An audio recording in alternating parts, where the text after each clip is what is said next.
তোমার নাম কি? বাবুরায়।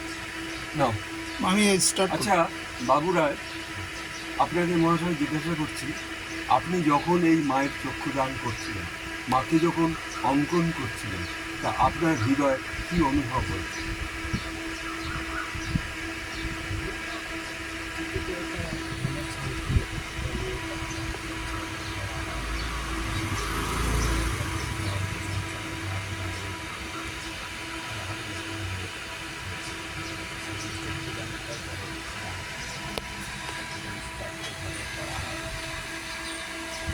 যখন মাকে কোলে নিয়ে করছিলেন তখন মাকে তো দৈনিক আপনি এখানে সেবা দিচ্ছিলেন, তা সেবাটা পেয়ে মা এখানে শান্তি পাচ্ছিলেন।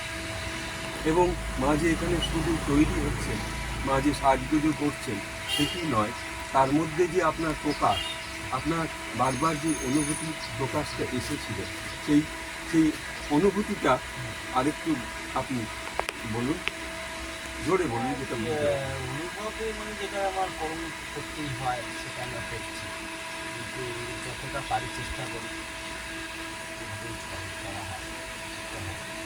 না, এই যে কয়েকদিন আপনি মায়ের সঙ্গে ছিলেন, এতে যে স্বপ্নের ভাবনাটা একটু বলুন। সে তো স্বপ্ন ভাবনা, মানে ওটা ভাবনা এলে তো আপনি কাজ করতে পারবেন, ভাব সৃষ্টি তৈরি হবে, অনুভব হবে, তৈরি হবে, তাহলে তো সৃষ্টি তৈরি হবে, তাহলে তো অন্য একটা জীবনকে প্রতিমা একটা দাঁড়াতে যাবে, সেই কথাটা তার মধ্যে তৈরি না হলে সেটা তৈরি করবে।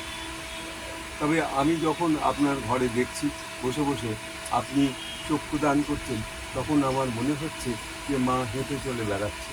এই যে অনুভূতিটা পাওয়ার পরই আমি, যেহেতু আপনি এখানে একজন শিল্পী, স্বর্ণশিল্পী, আপনাকে এই জিজ্ঞাসাগুলো আমি করবার জন্য প্রস্তুত হলাম যে আপনার ঘরে একজন কালী মা, মা কাপড় পরা মা, সত্য চতুর্বাহু তিনি রয়েছেন। তা তিনি ঘরের মধ্যে রয়েছেন, ঘোরাঘুরি করছেন, এটা আমি কোনোভাবে দেখি। যাক, আপনার অশেষ ধন্যবাদ যে আজকে মা আমাদের এখানে এসেছেন।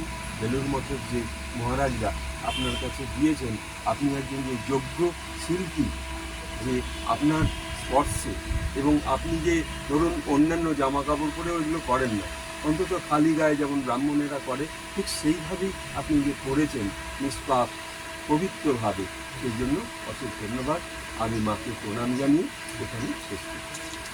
ওম জয়ন্তী মঙ্গলা কালী ভদ্রকালী কপালিনী দুর্গা শিবা ক্ষমাদাত্রী সহস্রদা নমস্তুতে। ওম কালী কালী মহাকালী কালিকে পরমেশ্বরী সর্বানন্দকরী দেবী নারায়ণী নমস্তুতে। জয়ন্তী মঙ্গলা কালী ভদ্রকালী কপালিনী দুর্গা শিবা ক্ষমাদাত্রী সহস্রদা নমস্তুতে। ওম সর্বমঙ্গলমঙ্গলে শিবে সর্বার্থ সাধিকে শরণ্যে ত্র্যম্বকে গৌরী নারায়ণী নমস্তুতে। সৃষ্টি স্থিতি বিনাশানং শক্তিভূতে সনাতনী গুণাশ্রয়ী গুণময় নারায়ণী নমস্তুতে। শরণাগত দীনার্থং পরিত্রাণ পরায়ণে সর্বশক্তি হরি দেবী নারায়ণী নমস্তুতে। জয় নারায়ণী নমস্তুতে। ধন্য আপনি যে একজন স্বর্ণশিল্পী বাবু রায়, আপনাকে অশেষ ধন্যবাদ। আপনি যে মাকে এইভাবে আদর যত্ন করে সস্নেহে দৈনিক যে আপনি একটুখানি জল বাতাসা দিয়ে যতটুকু পেরেছেন দিয়েছেন। আর মা আপনার সঙ্গে আর কি বলেছিল কিছু মনে হয়? ভেতরে একটা ফিলিংস তৈরি হয়, তৈরি হতে হতে যখন একটা সৃষ্টি হয়, সৃষ্টি হলে তখন তার ভেতরে ভাব অনুভব হয়, তৈরি হয়। থ্যাংক ইউ, অশেষ ধন্যবাদ। এই জন্য আপনাকে মহারাজদেরও আমি অনন্ত কোটি ভালোবাসা প্রণাম জানাই যে আপনাদের মাকে ঠিক যোগ্য জায়গায় দিয়েছেন এবং আমরা যে স্পর্শ করতে পেরেছি, এটুকু বলে এখানে শেষ করি। জয় কালী, জয় মা জগৎকালী, নমস্কার।